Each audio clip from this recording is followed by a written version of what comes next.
Those crescent roll recipes from old Betty Crocker cookbooks once turned the simplest meals into something everyone looked forward to. They filled family tables and potluck spreads with warmth and pride. How did we ever let something so easy and fun slip away? Crescent roll hot dog wraps were the kind of fun, quick trick that could turn an ordinary package of Franks into something kids begged for again and again. Instead of simply boiling or frying hot dogs, home cooks wrapped each one in buttery crescent dough and baked them until golden. The scent that filled the kitchen was unmistakable, a mix of toasted bread and sizzling hot dog, and it felt like a celebration even on a weeknight. These little rolls were perfect for lunchboxes, after-school snacks, or birthday parties, and they looked more impressive than the small effort it took to make them. Parents loved how fast they came together and how reliable the recipe was, while kids were thrilled at the novelty of having their favorite food wrapped up like a gift. This was the kind of Betty Crocker idea that spread quickly through kitchens across America because it required little more than a can of dough and a package of Franks. Even today, the memory of biting into that flaky crust with a hot dog inside can take people right back to childhood. Cheese-stuffed crescent triangles were an easy but satisfying dish that gave simple cheddar cheese a moment to shine. The dough was cut, folded, and sealed into small triangles with cubes or shreds of cheddar inside, then baked until the cheese melted into a gooey surprise. They were often served during family game nights, bridge clubs, or casual gatherings when people wanted a snack that felt warm and filling but did not require hours of work. The crispy edges, soft center, and melted cheese combined to create a bite that was both rich and comforting. These were versatile too, since cooks could use whatever cheese was on hand, from sharp cheddar to mild American, making them both economical and flexible. Betty Crocker cookbooks often suggested them as appetizers for entertaining, and once people tried them, they quickly became repeat favorites. There was something about pulling apart one of those golden triangles and watching the cheese stretch that felt indulgent even in the most modest setting. Crescent roll pizza pockets were a playful twist on Italian-American pizza that gained traction during the 1970s when families wanted fun, kid-friendly meals at home. By filling crescent dough with sauce, mozzarella, and small toppings like pepperoni or vegetables, home cooks could recreate the flavors of a pizzeria in bite-sized form. These little pockets baked quickly, making them perfect for weeknights or sleepovers when kids craved something exciting without waiting long. Parents appreciated that they could control portions and ingredients while still delivering the flavor children begged for. The ease of sealing and baking the dough meant even beginners could pull off the recipe without fear of failure. In many ways, they reflected the decade's fascination with convenience and creativity, where cookbooks encouraged playful riffs on classic dishes. They were portable, delicious, and endlessly customizable, which made them ideal for families balancing time and taste. Biting into one hot from the oven with melted cheese inside was a memory that lingered long after. Ham and pickle crescent spirals were the kind of potluck staple that turned ordinary ingredients into something eye-catching and tasty. Thin slices of ham and crisp dill pickles were layered inside crescent dough, rolled tightly, and sliced into small pinwheels before baking. The result was a salty, tangy, and buttery snack that was as fun to look at as it was to eat. These spirals fit right into the tradition of church suppers, community gatherings, and holiday buffets where trays of bite-sized foods were passed around for everyone to share. The flavor was unexpected, but surprisingly balanced, with the sharp pickle cutting through the richness of the ham and dough. Many people first encountered them at a party, then went home eager to try making them themselves because of how simple they were. Betty Crocker promoted recipes like these because they stretched small amounts of ingredients into large servings, which was always appealing to thrifty households. They became one of those quietly memorable foods people remembered decades later with a smile. Apple pie crescent turnovers were a clever shortcut dessert that let homemakers mimic the flavor of a freshly baked pie without the hours of effort. Instead of rolling out crust from scratch, canned crescent dough provided a flaky shell for a quick filling of apples, cinnamon, and sugar. The turnovers baked up golden, bubbling slightly at the seams, and filled the house with the unmistakable scent of apple pie. They were smaller and simpler than a traditional pie, making them ideal for everyday family desserts or after-school treats. This was the kind of recipe that mothers could whip up on short notice when children begged for something sweet. It was thrifty too, since canned apple pie filling worked just as well as fresh apples, which saved time and money. Betty Crocker's endorsement made it feel like a trustworthy option, especially for less confident bakers. With every bite, the warm apple filling and flaky crust offered comfort that felt homemade, even if the shortcut was right there in plain sight. Crescent roll taco bake was a recipe that showed how cookbooks in the 1970s were starting to embrace Tex-Mex flavors in family kitchens. Crescent dough was pressed into a baking dish to form a crust filled with seasoned ground beef, beans, or cheese, then topped with more dough to bake into a hearty casserole. The finished dish was both familiar and new, blending the flavors of tacos with the ease of a pie. Families loved how simple it was to stretch ingredients into a meal that could feed everyone, and the novelty made dinner more exciting than usual. For parents, it was a way to introduce new flavors without leaving behind the comfort of dough and cheese that children already loved. Betty Crocker recipes encouraged this kind of playful experimentation, and the taco bake quickly became one of those crossover dishes that bridged tradition with emerging tastes. It was warm, filling, and something that made the whole table feel like they were trying something adventurous together. Pigs in a blanket with crescent dough were an enduring party favorite that worked just as well at bridge clubs as they did at game day gatherings. Small sausages or cocktail franks were wrapped in triangles of dough, then baked until the pastry puffed up and turned golden brown. They were bite-sized, easy to grab, and impossible to stop eating once the tray was on the table. The contrast of buttery crust and savory sausage made them both addictive and comforting. These little bites showed up in countless Betty Crocker cookbooks and were advertised as perfect solutions for casual entertaining. They were affordable too, which meant hosts could make large platters without spending much. Children adored them, adults appreciated their simplicity, and they became one of those recipes that felt timeless. Even now, pigs in a blanket carry the charm of a snack that never really left the American table, even if it began decades earlier in mid-century kitchens. Crescent roll cherry cheese. Danish gave homemakers a way to create a bakery-style pastry without needing a professional oven or hours of kneading. By layering crescent dough with cream cheese filling and topping it with canned cherry pie filling, the result was a sweet, creamy, and slightly tangy dessert. The crescent dough baked into a flaky crust that held everything together, giving the illusion of a carefully crafted pastry. These were often served at brunches, showers, or holiday breakfasts when hosts wanted to impress without breaking their backs in the kitchen. Betty Crocker cookbooks emphasized recipes like this because they combined convenience with elegance, making ordinary home cooks feel like they could present something special. The glossy red cherries and creamy center made the dish look festive and appealing. Families who made this often remembered it as one of those recipes that made gatherings feel elevated even when times were modest. It was a dish that could make an ordinary morning feel like a celebration. Crescent veggie wreath was a festive appetizer that took advantage of the flexible nature of crescent dough.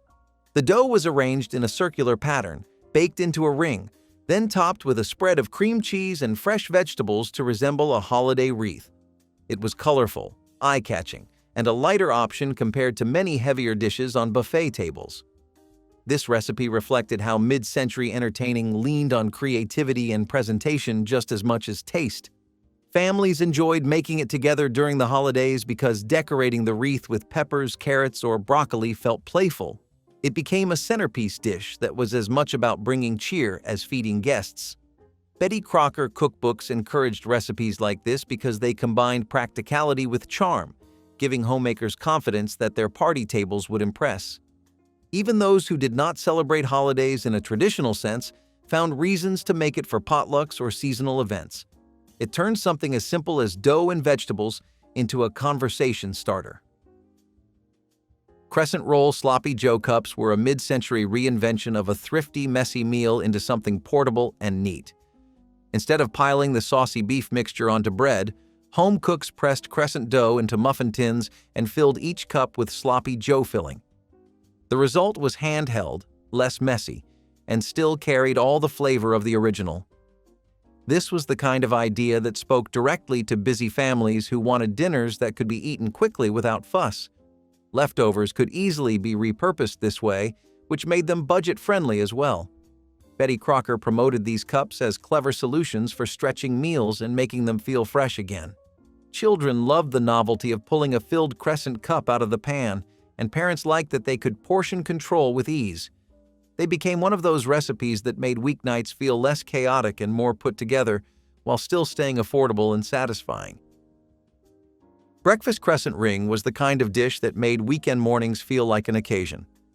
Families would layer scrambled eggs, sausage crumbles, and shredded cheese inside Crescent rolls that had been arranged in a circle, then bake them until golden and bubbling. When it came out of the oven, it looked like something you would expect from a professional bakery, yet it was made right at home with pantry staples. This dish became popular in the 1970s and 1980s as brunch culture started to take off, when families wanted food that felt celebratory but did not take hours to prepare. The ring shape made it easy to slice into wedges, which gave everyone a share without mess or fuss. Hosts loved serving it to guests because it looked impressive on the table while still being affordable, and children loved it because it was basically breakfast flavors in fun packaging. It was filling, versatile, and adaptable, often changing based on what meats or vegetables were on hand. At its core, the breakfast Crescent ring showed how Betty Crocker recipes transformed simple ingredients into something that carried both warmth and a sense of pride. Crescent roll salmon loaf was a way for home cooks to make dinner feel elegant without breaking the budget. Salmon loaf had already been popular since the Depression, especially in canned form, but wrapping it in Crescent dough gave it a more refined presentation that fit perfectly on the table for dinner parties or holiday gatherings. The flaky crust paired with the rich, seasoned salmon filling created a combination that felt much more expensive than it was. In many mid-century households, this was considered a fancy night recipe, something that made the family feel like they were dining at a restaurant while staying firmly within the budget. The beauty of the dish was that it could be dressed up with herbs, lemon slices, or cream sauces, making it flexible for whatever the occasion demanded. Its place in Betty Crocker cookbooks reflected the balance of thrift and aspiration, giving homemakers a tool to elevate what was otherwise just canned fish. Salmon loaf in Crescents became one of those recipes that stood out not only for flavor, but for how it made people feel: dignified, capable, and resourceful. Mini Crescent quiches were an emblem of the 1970s, when brunch became a fashionable way to entertain. By pressing Crescent dough into muffin tins, filling them with egg, cream, and bits of cheese or vegetables, homemakers could serve elegant little quiches without the effort of rolling pastry from scratch. These were bite-sized, making them perfect for showers, brunches, and cocktail parties where finger foods were expected to look chic and taste refined. They captured the essence of the era by combining convenience with sophistication, proving that busy families could still impress their guests. Variations often included spinach, mushrooms, or bacon, and the best part was that the recipe could stretch a small amount of expensive ingredients into dozens of servings. The Crescent base made each quiche buttery and flaky, lending them an appeal that standard pie crusts did not always deliver. They were easy to make ahead, which was invaluable for hosts juggling multiple dishes, and they quickly became staples of entertaining guides in Betty Crocker cookbooks. They fit perfectly into the balance of style and practicality that defined mid-century American kitchens, leaving lasting memories for anyone who served them. Crescent-wrapped meatloaf slices were a creative twist on one of the most iconic thrifty meals of the mid-century. Meatloaf had long been a staple for families because it stretched ground beef with breadcrumbs, oats, and seasonings to feed many mouths cheaply. But by slicing it and wrapping each piece in Crescent dough, homemakers gave the dish a new life that made leftovers feel exciting. What was once a plain loaf suddenly became individual golden parcels that looked intentional rather than recycled. These Crescent-wrapped slices often appeared at potlucks, picnics, and family dinners, where presentation mattered as much as taste. The flaky crust helped keep the meat moist while adding a buttery texture that children especially loved. It was a practical way of disguising the repetition of a meal that otherwise might have felt uninspired. Betty Crocker cookbooks encouraged these kinds of reinventions, reminding homemakers that resourcefulness could still deliver joy. In many ways, this recipe was the perfect representation of mid-century cooking, thrifty, imaginative, and designed to bring smiles to the dinner table with little added cost or effort. Crescent roll vegetable tetrazzini cups were another clever repackaging of a dish that had once been too heavy and formal for casual dinners. Tetrazzini was a creamy pasta bake, often made with chicken or turkey, mushrooms, and a rich white sauce. By scooping portions into crescent dough cups, homemakers turned what had been a casserole into individual servings that were portable, neat, and even a little fun. The idea reflected changing tastes in the 1960s and 1970s when people wanted meals that were still filling but easier to handle and share. Each cup held pasta, vegetables, and sauce bound together in a flaky crust, creating the comfort of a casserole with the charm of a finger food. Families loved them because they stretched a small amount of pasta and vegetables into a meal that felt abundant. At the same time, the recipe showcased how Betty Crocker encouraged cooks to experiment with tradition and to see possibilities in leftovers. It was part of a larger movement toward creative convenience, blending the practical with the presentable. Vegetable tetrazzini cups were both thrifty and celebratory, perfectly suited to the culture of mid-century family cooking. Crescent roll banana cream pie bites took a beloved diner dessert and shrank it into a portable treat that worked for parties and family gatherings alike.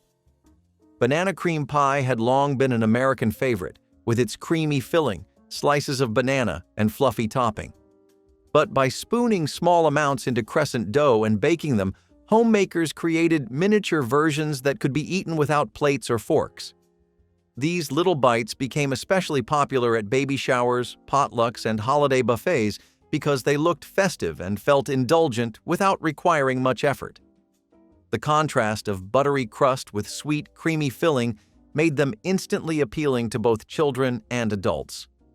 Canned pudding mixes often stood in for homemade custard, making the recipe even quicker while still delivering on flavor.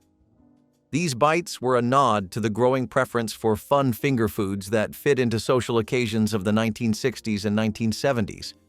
They captured the playful side of mid-century cooking, where presentation was as important as taste, and desserts were expected to bring cheer to any table. They were clever, nostalgic, and endlessly satisfying. Crescent roll stromboli was an Americanized take on an Italian loaf that quickly became a dependable family favorite. Traditional stromboli called for yeast dough that required time to rise and patience to prepare, but Betty Crocker cookbooks found a shortcut that fit the rhythm of mid-century households. By using crescent dough instead of a traditional loaf, home cooks could skip the long process and still end up with something hearty, filling, and impressive enough to put at the center of the table. Cold cuts such as salami, ham, or pepperoni were layered with cheeses like mozzarella or provolone, sprinkled with herbs, and rolled tightly into a log before being baked. Once it came out of the oven, the loaf could be sliced into golden, cheesy spirals that showed off the beautiful layers inside. Families loved how it could serve as a dinner, a snack, or even a party centerpiece when paired with salad or dipping sauce. This stromboli reflected the way Italian-American traditions were being folded into American cookbooks while still keeping things simple and affordable for ordinary kitchens. Crescent roll sausage balls were the kind of bite-sized snack that instantly called to mind the cocktail parties and casual gatherings of the mid-century era. They were made by combining spicy sausage meat with a bit of cheese, rolling it into small portions, and wrapping each one inside buttery crescent dough before baking until crisp on the outside and tender inside. What made them so appealing was how easy they were to prepare in bulk, which made them perfect for hosts who wanted trays of savory food without hours of labor. They could be served hot out of the oven or at room temperature, and either way they remained flavorful and satisfying. Their richness paired naturally with drinks and became a staple at bridge clubs, holiday gatherings, and neighborhood celebrations. Crescent dough made the recipe accessible to anyone who wanted to look polished without struggling over elaborate recipes. These little sausage balls captured the essence of a time when home entertaining was booming and convenience was king. They were flavorful, practical, and carried the spirit of Betty Crocker's promise to make gatherings easier. chicken and broccoli Crescent pockets were a clever mid-century invention that transformed the casserole craze into something neat, tidy, and wonderfully portable. Instead of serving chicken and broccoli in a dish with a heavy sauce, cooks tucked the filling into Crescent dough, folded it into little parcels, and baked until golden brown. The result was a handheld version of comfort food that still offered the creamy flavor people expected from family suppers. They were a time saver too, since leftover chicken or vegetables could be easily repurposed without waste. For mothers trying to balance nutrition with taste, the combination of chicken and broccoli worked well, sneaking in a vegetable that children might otherwise avoid. These pockets fit perfectly into lunchboxes, picnics, or weeknight dinners, reflecting the era's growing preference for food that could travel and be served with minimal cleanup.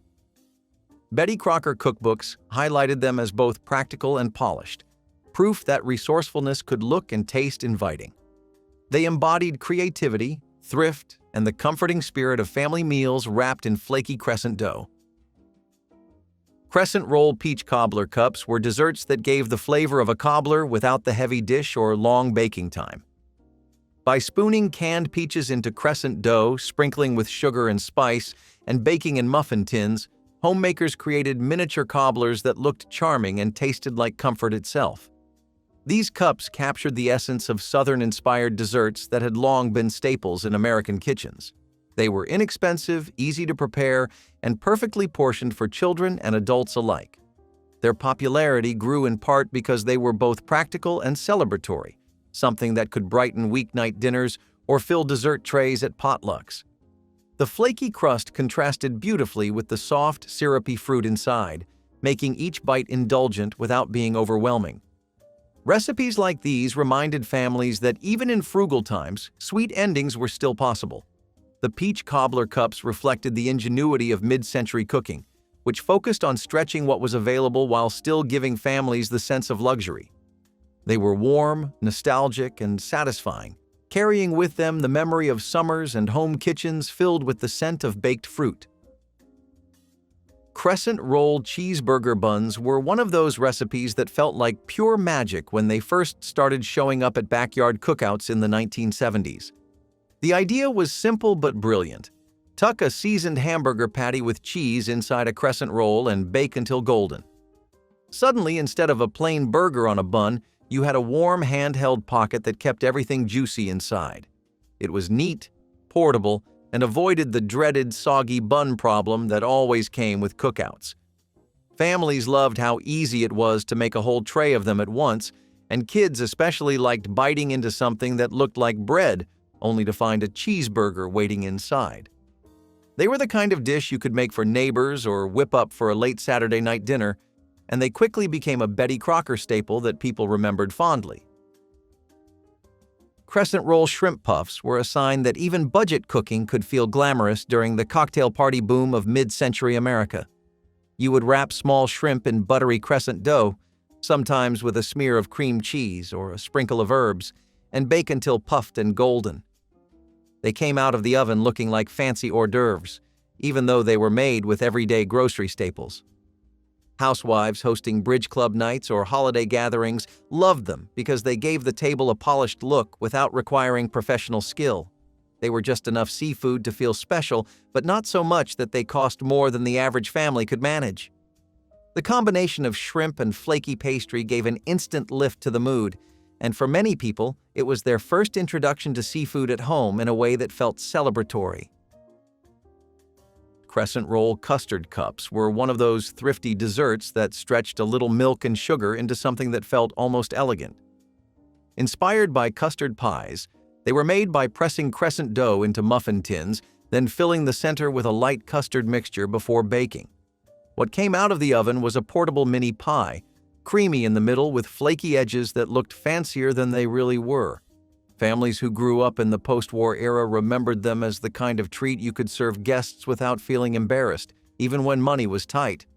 They were practical because you could make a dozen at once, and they stored well for school lunches or late-night snacks. The simplicity of custard mixed with the charm of crescent rolls made them a beloved dessert that stayed alive in community cookbooks for decades. Turkey and gravy crescent hand pies were a holiday season lifesaver when leftovers seemed to overwhelm the refrigerator. Instead of reheating another plain plate of turkey, Betty Crocker cookbooks showed how to spoon shredded meat and gravy into a crescent roll, fold it over, and bake it into a golden pocket. Suddenly, Thanksgiving or Christmas leftovers felt like a whole new meal, portable and delicious. The recipe quickly spread because it made holiday food less of a burden and more of a treat, especially for school lunches or quick suppers. The rolls sealed in the flavor, so the turkey stayed moist and the gravy did not leak out, giving families a neat way to enjoy all the best parts of the feast again. It was one of those clever kitchen tricks that turned resourcefulness into comfort, and it reminded people of just how versatile crescent dough could be. Crescent roll chocolate marshmallow crescents were a nostalgic way to bring campfire flavors indoors when families wanted a taste of fun without leaving the kitchen. A square of chocolate and a marshmallow were tucked inside the dough, rolled up and baked until the outside was flaky and the inside melted into gooey sweetness. For kids, it was like discovering a secret candy hidden inside a pastry, and for parents, it was an easy dessert that took almost no effort. The smell of marshmallow and chocolate escaping from the oven was enough to gather everyone around the table in excitement. They were especially popular at sleepovers and Friday movie nights, when making s'mores outside was not possible. Betty Crocker made sure to show how playful baking could be, and recipes like this gave families a reason to laugh, share stories, and enjoy the kind of sweetness that lingered in memory long after. Crescent roll chicken pot pie pockets were the answer to busy weeknights when families wanted comfort but did not have the time to make a full casserole. Instead of rolling out a pie crust, the chicken filling was spooned into crescent dough, folded and baked into neat handheld pies. They carried all the creamy flavor of traditional chicken pot pie, but with the convenience of grab-and-go baking. Parents liked how they could stretch leftover chicken and frozen vegetables into something hearty without dirtying too many dishes. Kids enjoyed that these were easy to hold, less messy, and just the right size for after-school hunger. They quickly became a cookbook favorite because they showed how practical Betty Crocker recipes could be while still keeping the cozy taste of home cooking. Families often remembered these as the meal that warmed them up in both body and spirit.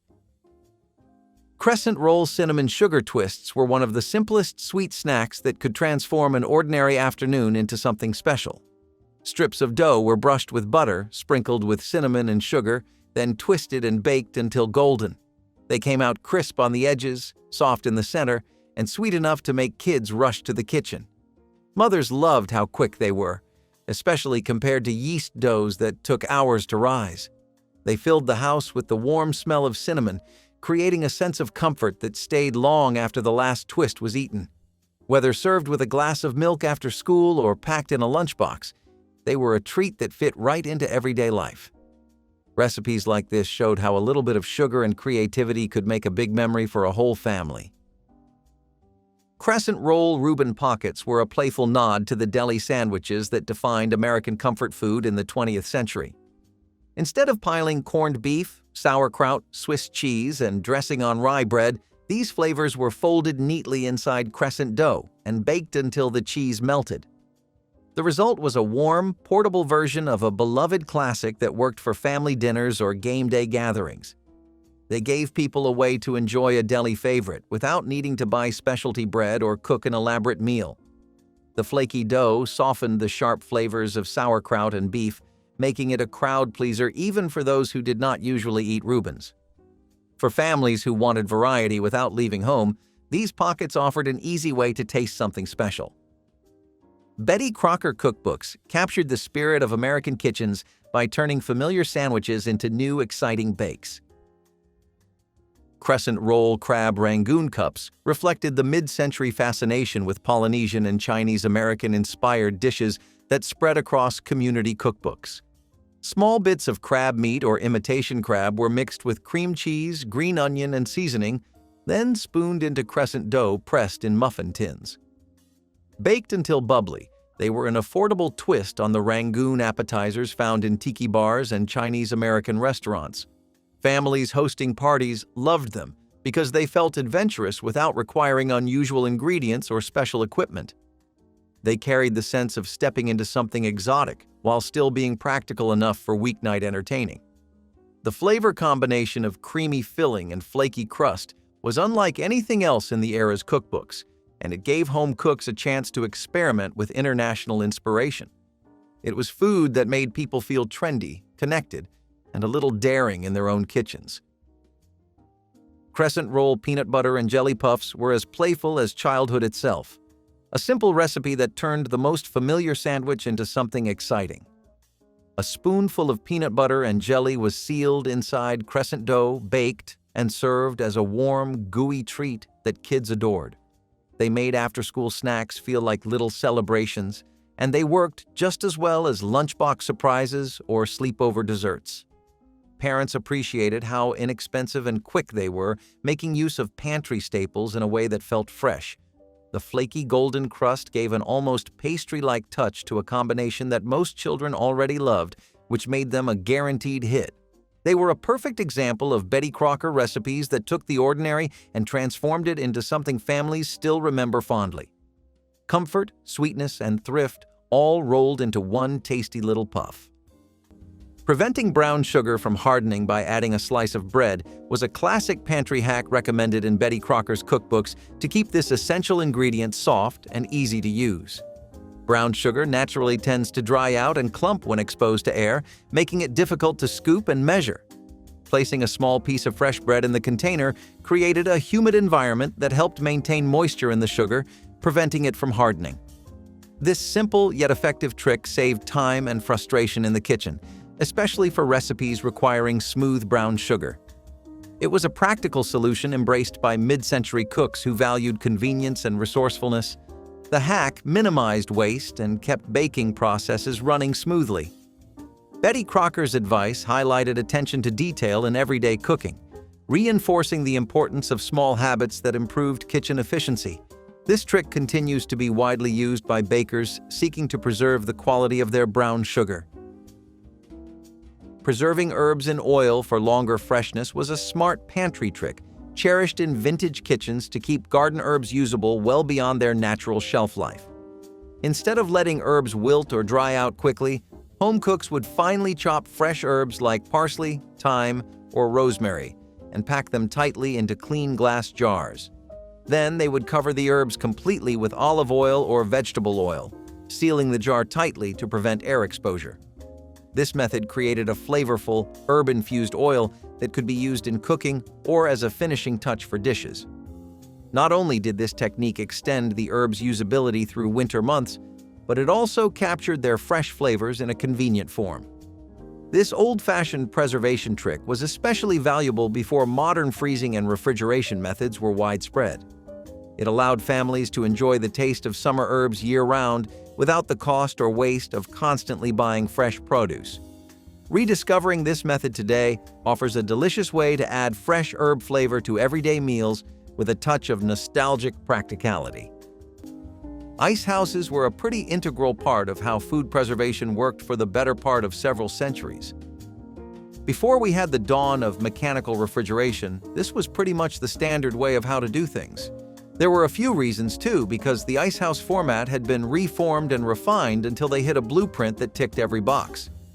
The icehouses we've come to see having widespread use were built underground, with really thick walls that were reinforced with layers of stones and bricks, sometimes even wood. They'd also be layered with things like straw, sawdust, or peat moss, so that they'd be covered with insulators. The idea was to stop heat transferring, Insulation helps keep thermal conductivity low, so heat doesn't really get the chance to creep into the house. Plus, while nobody ever expected these ice houses to last forever, they had one benefit over fridges, kind of. If the power goes out, you're on a countdown until it comes back or your stuff spoils. In an ice house, thanks to a concept known as latent heat of fusion, ice houses would stay cool on the inside as the exterior would melt. This is because ice absorbs a large amount of heat while it melts. All of this, combined with the ventilation that would be built into these, would basically ensure that ice houses were as close to fridges as people were going to get for a long time. Salt harvesting from natural licks and how it changed food forever is one of those hidden stories that shaped survival more than we realize.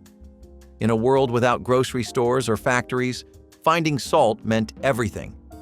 Native American communities knew where the land bled salt, places where groundwater left behind crystals, or wild animals led the way to salt licks hidden deep in forests and valleys. They would collect the precious mineral by hand, scraping or boiling it out of muddy springs, then carefully drying and storing it for trade, cooking, and medicine. Salt preserved meats, flavored stews, and replenished bodies worn down by long journeys or brutal seasons. It was not a luxury, it was a lifeline. But salt was not the only way native chefs elevated their meals. When it came to pure, haunting flavor, they had another secret weapon: the living aroma of the woods themselves turned into smoke and magic. Roasting root vegetables directly in campfire coals was one of the simplest yet most powerful cooking methods passed down through generations. Without ovens, pots, or fancy tools, native cooks understood that the earth's hidden foods, things like carrots, turnips, onions, and yams, could be transformed into sweet, hearty meals with nothing more than time and fire. Raw roots were buried in the hot, glowing coals of a dying fire, slowly roasting under layers of ash and heat. As they baked, their natural sugars caramelized, their fibers softened, and what once was hard and bitter became soft, rich, and deeply satisfying. Pulling a roasted root from the coals was like uncovering buried treasure, the skin blackened and crisp, the inside steaming and tender. And speaking of patience, some of the sweetest flavors ever created by native chefs required even longer waits, like gathering and boiling maple sap into a clear, nourishing water that tasted like spring itself. Making buttermilk substitute with vinegar or lemon juice was a widely used shortcut in mid-century American kitchens when buttermilk was not always readily available or affordable. This simple trick involved adding 1 tablespoon of white vinegar or lemon juice to a cup of regular milk and letting it sit for about 5 to 10 minutes. The acid in the vinegar or lemon juice curdled the milk slightly, mimicking the tangy flavor and thicker consistency of buttermilk. This substitute worked well in recipes such as pancakes, biscuits, and cakes, where buttermilk's acidity was necessary to react with baking soda for leavening. Betty Crocker's cookbooks embraced this hack for its practicality, helping home cooks achieve consistent results without needing specialty ingredients. The trick saved time and money, reducing trips to the store and preventing spoiled buttermilk from going to waste. This approach reflected the resourcefulness encouraged in the post-war era, where adaptability in the kitchen was valued. It remains a trusted method today for anyone needing a quick buttermilk replacement. Creating mock mayonnaise with egg yolk and vinegar was a wartime-era hack that helped households cope when commercial mayonnaise was scarce or rationed. This clever substitute involved whisking egg yolks with vinegar, oil, and seasonings to mimic the creamy texture and tang of real mayonnaise. Betty Crocker's cookbooks offered this recipe as an affordable and easy alternative that required only basic pantry ingredients. The mock mayo kept salads, sandwiches, and dressings flavorful during tough economic times and supply shortages. It was particularly useful when fresh eggs and vinegar were more available than processed condiments. This homemade version might not have had the exact consistency of store-bought mayo, but it delivered the essential taste and moisture needed in classic recipes. Today, recreating this old-fashioned substitute can connect modern cooks to a resourceful culinary tradition that made simple ingredients stretch farther while keeping meals delicious and familiar. Adding a dash of coffee to chocolate cake batter for richer flavor was a subtle but impactful flavor enhancer included in Betty Crocker's cookbooks. This trick involves stirring a small amount of brewed coffee or instant coffee granules into the chocolate cake batter, deepening the chocolate taste without overpowering it. The coffee intensified the cocoa's richness, producing a more complex and satisfying flavor profile. This tip was especially valuable when using cocoa powders that could be mild or flat in taste. It reflected the mid-century interest in maximizing flavors through simple ingredient tweaks. The coffee addition elevated a classic dessert into something memorable, delighting both casual and discerning eaters. Betty Crocker's inclusion of this hack encouraged experimentation and attention to detail in baking. This method remains a favorite for bakers seeking to amplify their chocolate cakes with a subtle twist. Making fluffy mashed potatoes by adding hot milk gradually was a classic technique to avoid gluey or heavy mashed potatoes. Betty Crocker emphasized warming the milk before mixing it slowly into cooked potatoes, which helped the starches absorb liquid evenly and created a smooth, light texture. Cold milk shocked the potatoes and caused them to seize up, resulting in a dense and sticky mash.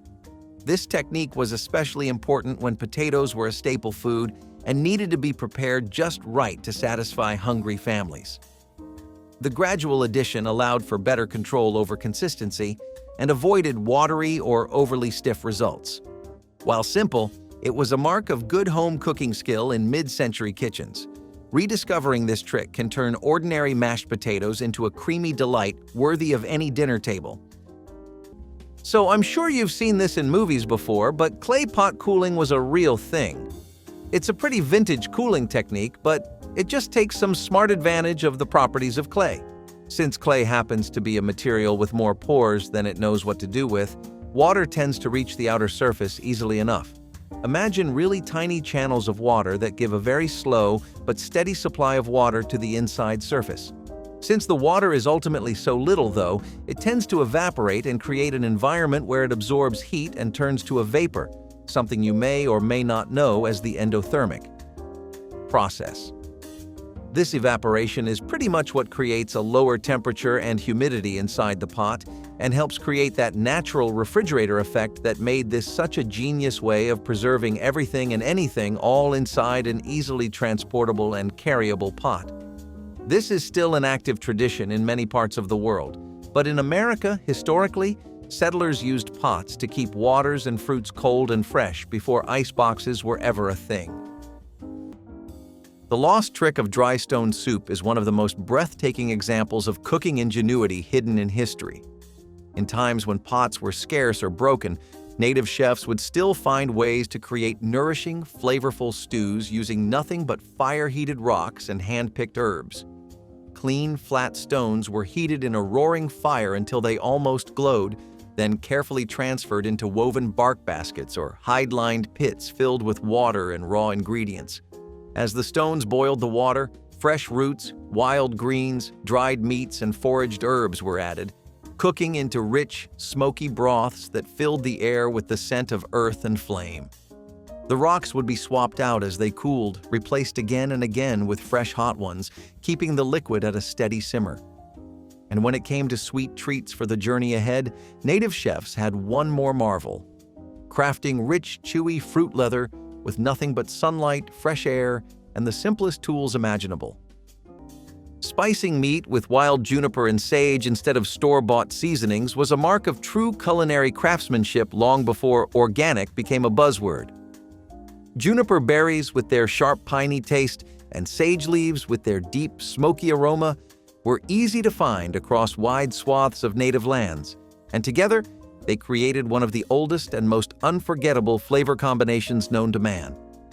Hunters would rub juniper directly onto fresh meat before roasting it over fires, allowing the resins to seep into the flesh and protect it from bacteria while infusing it with mouth-watering flavor.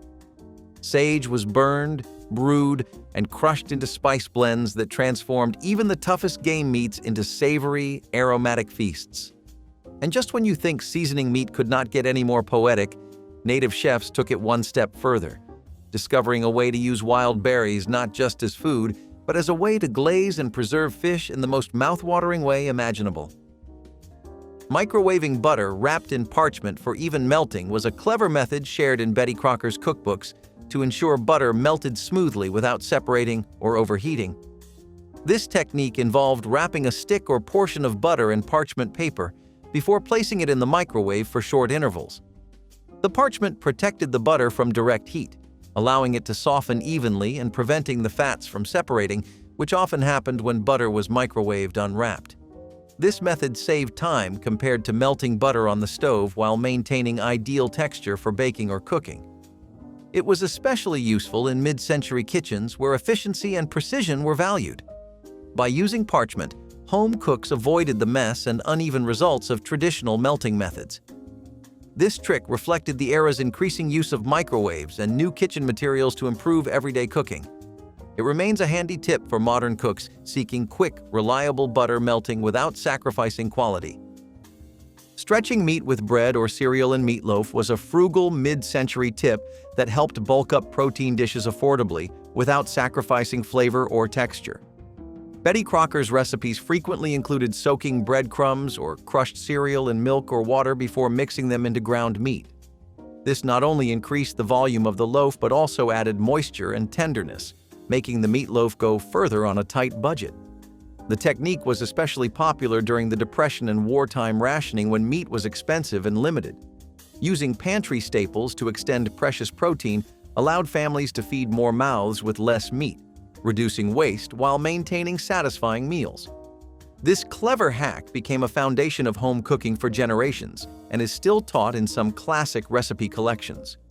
Understanding this method reminds modern cooks that frugality and flavor can coexist and that simple ingredients can elevate economical dishes.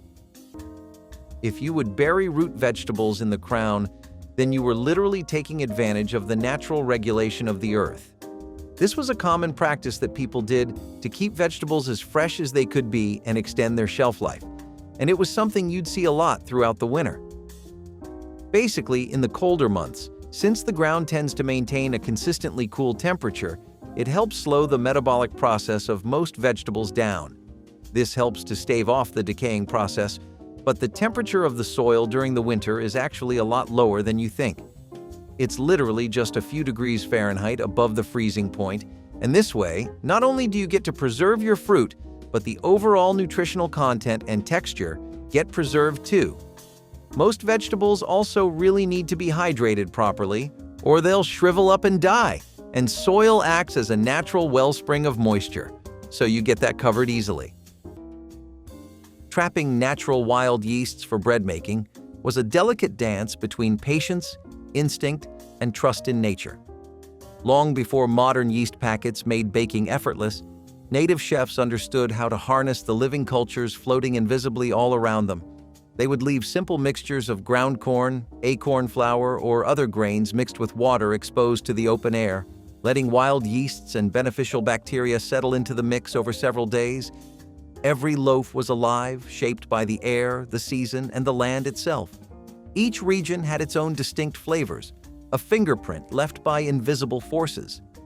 It was slow, careful baking rooted in the rhythms of the world, not the ticking of a kitchen timer. And if you thought that was incredible, imagine making an entire soup without a pot, without a bowl, just heated rocks, fresh herbs, and the oldest cooking trick you have never heard of. Sweetening with birch bark was one of the most ingenious and almost completely forgotten cooking secrets passed down through native traditions. Long before refined sugar ever touched American soil, Native American cooks knew that certain birch trees contained a natural, subtle sweetness hidden within their sap and inner bark. By carefully harvesting thin strips and boiling them down, they created a lightly sweet syrup or infusion that could flavor drinks, breads, and even savory dishes without overwhelming them. It was a sweetness that whispered rather than shouted, blending seamlessly with the smoky, rich flavors of open-fire cooking.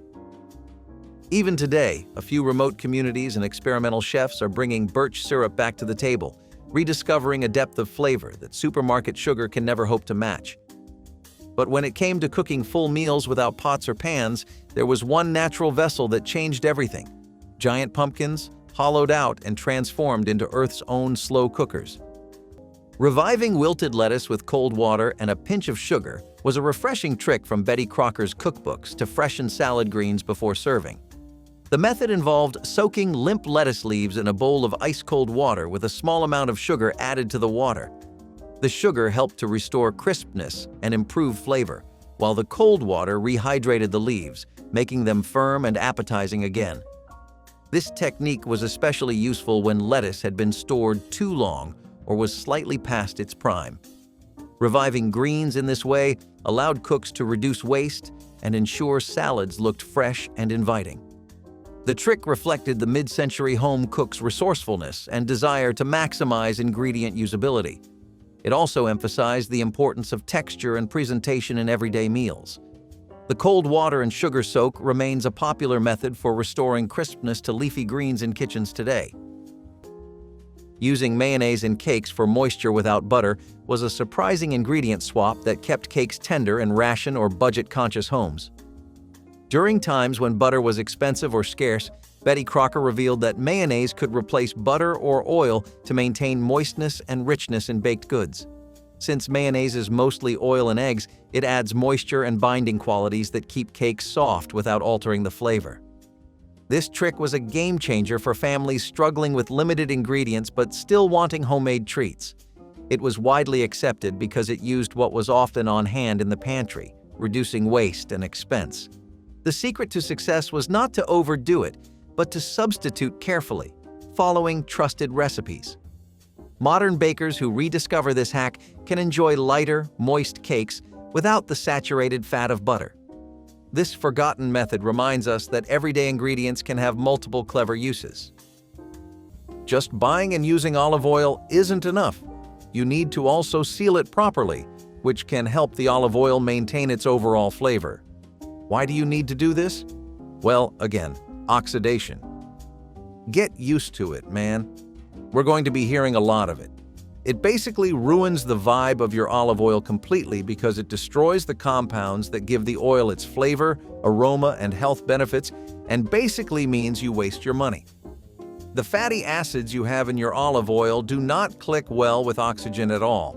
So the next question is, how do you store your olive oil properly? Now, the best thing to do is just to use an airtight container that doesn't let any kind of oxygen in. You want to ideally be using tight-fitting lids or glass bottles with tight caps. Tin over plastic is also pretty okay. You'd want to store the olive oil in a tin container, though. The best thing is actually to get a dark container because this is the lesser-known fact about olive oil. Light, well, more so, the UV rays in light actually help to degrade olive oil by making oxidation a lot easier. You want to ideally store your olive oil in containers with dark colors that can limit the amount of light exposure it gets. Have you ever noticed how people have dark green jars and usually store their olive oil in small quantities? Yeah, now you know why? Infusing oils with wild herbs long before it became trendy was second nature to native cooks who understood that flavor did not come from stores, but from the living world around them. Fresh herbs like sweetgrass, wild mint, sage, and juniper were gathered and carefully steeped in animal fats or pressed plant oils, allowing their potent essences to slowly bloom and transform the base oils into something extraordinary. These infused oils were drizzled over roasted meats, stirred into thick stews, rubbed onto flatbreads, or even used for medicinal purposes.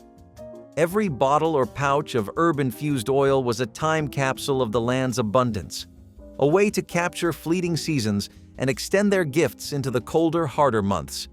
Even today, chefs trying to recreate authentic indigenous flavors find themselves returning to these ancient, pure methods.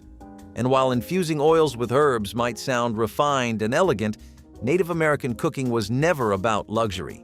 It was about survival.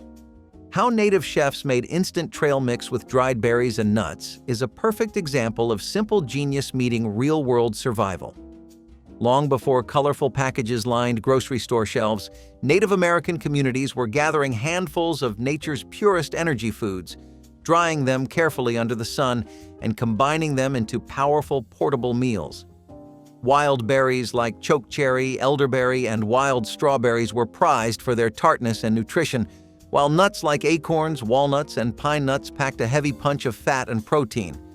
Some tribes even added roasted seeds, puffed grains, or strips of dried meat for extra stamina. The goal was not just taste, but endurance. It was survival in your pocket, designed by thousands of years of knowledge. And while they packed sweetness and strength into every bite, when it came to seasoning savory meals, native chefs turned to another source altogether: wild plants that turned every piece of meat into pure wilderness flavor. Using a pastry blender for quick biscuit dough mixing was a time-saving technique recommended in Betty Crocker's cookbooks to achieve tender, flaky biscuits with ease. The tool helped cut cold butter or shortening into flour quickly and evenly, creating small, fat pockets essential for flaky layers in the baked biscuit. Using a pastry blender reduced the effort and mess compared to mixing by hand or with forks, making the process more efficient and accessible. This method was favored in mid-century kitchens where homemade biscuits were a breakfast staple or accompaniment to meals. Betty Crocker's inclusion of this tool in her cookbooks reflected the growing availability of specialized kitchen gadgets designed to simplify cooking tasks. The pastry blender helped home bakers achieve consistent biscuit textures, elevating everyday baking. This technique remains a fundamental tip for anyone wanting perfectly flaky biscuits without hassle. Using wax paper instead of plastic wrap for baking preparation was a versatile and multi-use trick taught by Betty Crocker for layering, wrapping, and preventing sticking in the kitchen. Before plastic wrap became common, cooks used wax paper to separate dough layers, line pans, and cover foods during preparation. Its non-stick surface made it ideal for rolling out pastry or chocolate-covered treats without mess. Wax paper also helped preserve freshness when wrapping baked goods or sandwiches. This practical substitution reflected a time when synthetic plastics were not yet widely accessible or affordable. Its ability to keep ingredients separated and clean while allowing some breathability was invaluable in managing kitchen workflows. Though modern cooks often default to plastic wrap, revisiting wax paper offers a sustainable and effective alternative that echoes classic cooking methods. It also provides a tactile and nostalgic connection to mid-century kitchens where resourcefulness was key. Now, the next thing we have is packing your meat in saltwater brine. The reason this works is because saltwater brine is a method of preserving food by submerging it in a mix of salt, water, and ingredients like herbs and spices for aromatics. Salt pretty much gets rid of any kind of moisture that you don't need and makes an environment that promotes longevity in your protein by getting rid of any bacteria that would cause spoilage. The concentration of salt is around 10%, and when dissolved in water, you basically get a bath with some really nice preserving effects. Curing ingredients, like the ones used in cold smoking meats, are often things like sugar, nitrates, or spices that people would add to the brine. This would help add flavor and make sure the meat keeps its color, just like how we discussed before when nitrates came up. Brining would typically take a while, but that would depend on the kind of meat you were using and its size. It wasn't really just people who were living centuries ago that did this. Lots of indigenous communities, nomadic people, and even upscale restaurants still use brining as a technique to either preserve meat or to increase its lifespan. Brining helps to bring flavors out because the meat stays submerged for so long, the flavors get infused. The next time you want to figure out how to take your meat up a notch, maybe try a saltwater brine. Cooking over aromatic wood like cedar was not just about building a fire. It was about infusing every meal with a living, breathing memory of the forest. Cedar, mesquite, alder, and hickory were prized not only for their heat, but for their ability to lend food an unmistakable perfume. Smoky, sweet, slightly bitter, and deeply grounding. Native chefs knew exactly which woods would turn a plain cut of fish or meat into something unforgettable. Fresh salmon might be roasted low over cedar planks, absorbing the wood's oils and scent, while rich game meats might get a kiss of mesquite's sharper bite. These woods were more than fuel. They were ingredients, carefully chosen like spices. And when it came to protecting meats from drying out or burning, native chefs did not just stop at wood. They found a way to wrap their food in the earth itself, locking in flavor with a method so smart it almost feels magical. Clay pot slow cooking was not just a recipe. It was a way of pulling flavor out of the earth itself. Native American communities would form thick-walled pots from river clay, baking them slowly in open fires until they were strong enough to hold the richest stews and slow-roasted meats you can imagine. The secret was patience. Cooking meat in these pots over smoldering coals allowed the juices to stay trapped inside, cycling through the dish again and again, infusing every bite with pure, concentrated flavor. No fancy Dutch oven, no stainless steel miracle cookware. Just ancient craftsmanship and a bond with nature so strong you could taste it. The slow, even heat of a clay pot gave even the toughest cuts of meat a tenderness you would not believe unless you had tried it. In a world before timers and thermostats, this was real mastery. And the taste? It was as close to magic as food can get. But clay was not the only tool they used to summon incredible flavors. Sometimes, the real secret was hidden in something even lighter than air: something that grew tall all around them: corn husks. Using a fork and hot water to easily peel hard-boiled eggs was a handy tip that saved time and effort in the kitchen. This technique involved gently tapping and cracking the shell, then dipping the egg in hot water while using a fork to loosen the shell's membrane. The warm water softened the membrane, making it easier to remove large pieces of shell without sticking to the egg white. This trick minimized frustration from stubborn shells and ensured cleaner, more presentable eggs for salads, deviled eggs, or snacks. Betty Crocker's inclusion of this tip highlighted practical kitchen shortcuts that improved cooking efficiency.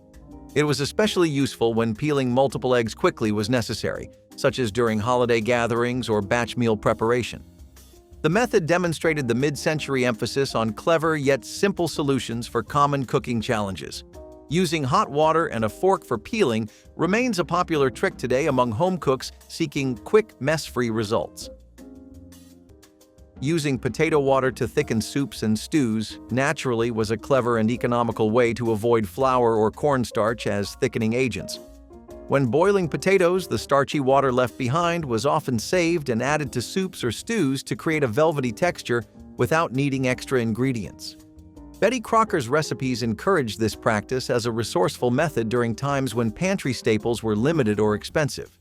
The potato water provided a subtle richness and body, enhancing the mouthfeel of broths and reducing waste in the kitchen. This trick was especially important during the Depression and wartime rationing, when stretching ingredients was essential. It also allowed cooks to keep recipes simple and gluten-free before dietary restrictions became widely known. The use of potato water as a thickener brought a natural creaminess to dishes, transforming humble soups into hearty meals. Today, many have forgotten this straightforward technique, but it remains a valuable, zero-cost way to improve soups and stews with minimal effort. Tell us your favorite Crescent roll memory in the comments and be sure to like and subscribe for more nostalgic bites.